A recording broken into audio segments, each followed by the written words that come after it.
বর্তমানে বাংলাদেশ ফুটবলের সবচেয়ে জনপ্রিয় নাম হামজা চৌধুরী। ইংলিশ প্রিমিয়ার লিগে ফিরতে সেই হামজার দল শেফিল্ড ইউনাইটেড মাত্র এক ধাপ দূরে আছে। তবে এই ধাপ পার করতে হলে হামজাদের ভাঙতে হবে ১০০ বছরের এক ইতিহাস। ২ লেগ মিলিয়ে ব্রিস্টল সিটিকে ৬-০ গোলে উড়িয়ে দিয়ে চ্যাম্পিয়নশিপের প্লে অফ ফাইনালে জায়গা করে নেয় শেফিল্ড ইউনাইটেড। ফাইনালে সান্ডারল্যান্ডকে হারাতে পারলেই ২০২৩-২৪ মৌসুমের পর আবারও ইংলিশ প্রিমিয়ার লিগে খেলবে হামজার দল। কিন্তু এই ফাইনালটি অনুষ্ঠিত হবে লন্ডনে অবস্থিত ঐতিহাসিক ওয়েম্বলি স্টেডিয়ামে। এই মাঠে আজ থেকে ঠিক ১০০ বছর আগে শেষবার জিতেছিল শেফিল্ড ইউনাইটেড।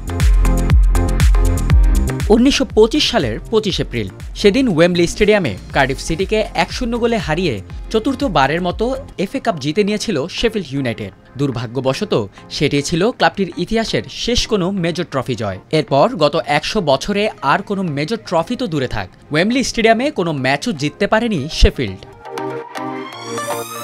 ১৯২৫ সালের পর এখন পর্যন্ত ৪ বার ওয়েম্বলি স্টেডিয়ামে খেলেছে শেফিল্ড, আর এই ৪ ম্যাচেই হারের মুখ দেখতে হয় ক্লাবটিকে। প্রথমে ১৯৯৭ সালে ফার্স্ট ডিভিশনের প্লে অফ ফাইনালে ক্রিস্টাল প্যালেসের বিপক্ষে ১-০ গোলে হেরে, এরপর ২০০৯ সালে চ্যাম্পিয়নশিপের প্লে অফ ফাইনালে বার্নলির বিপক্ষে ১-০ গোলে হেরে আবারও স্বপ্নভঙ্গ হয় ক্লাবটির। ২০১২ সালে লিগ ওয়ানের প্লে অফ ফাইনালে হাডার্সফিল্ডের বিপক্ষে টাই ব্রেকারে হেরে যায় ব্লেডসরা। সবশেষ ২০১৪ সালে এফএ কাপের সেমিফাইনালে হাল সিটির বিপক্ষে হেরে বিদায় নেয় শেফিল্ড। সঙ্গে অধরাও থেকে যায় ওয়েম্বলিতে একটি মাত্র জয়।